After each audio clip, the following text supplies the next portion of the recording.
Assalamualaikum. Dan selamat sejahtera kawan-kawan. Mana Firas ni? Firas! Ya, kejap. Nyam, sedapnya. Kau makan apa tu? Buah-buahan. Kau dapat dari mana?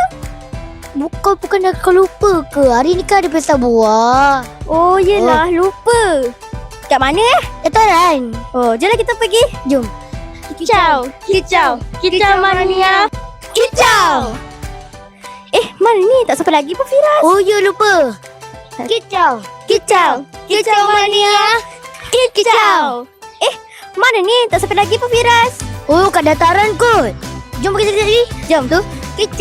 Kicau mania. Kicau. Dah sampai pun Firas. Jomlah kita makan. Aku lapar. Jom.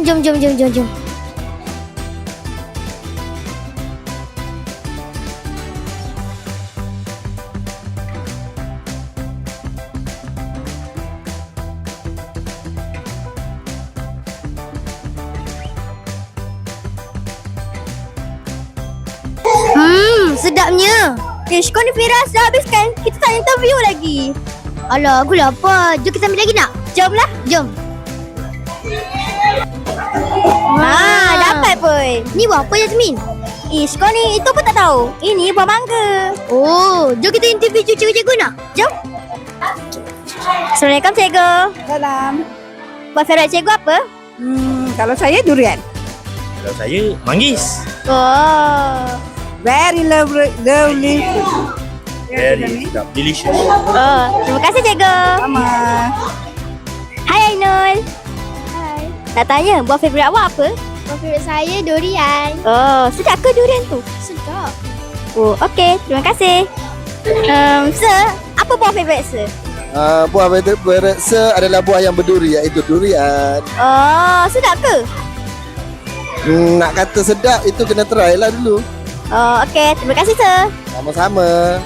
Assalamualaikum Ustazah. Waalaikumsalam. Ustazah, apakah buah kesukaan Ustazah? Buah kesukaan Ustazah, saya suka buah langsat. Sedap ke? Of course sedap. Pernah cuba? Tak pernah lagi. Tak pernah lagi, sila cuba. Baru tahu sedap ke tidak. Terima kasih Ustazah. Kita dah tanya ramai orang. Aku nak tanya kau pula. Yep. Buah favourite kau apa? Buah favorit aku buah naga, putih bingkai dengan buah anggur. Wah, banyaknya. Sekarang dah pukul berapa?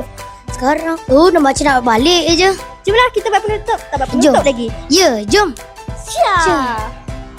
Korang. Kita orang dah cuba dah buat tempatan. Korang bila lagi? Jangan tak makan buah tau. Buah ni baik untuk kita dan sihat.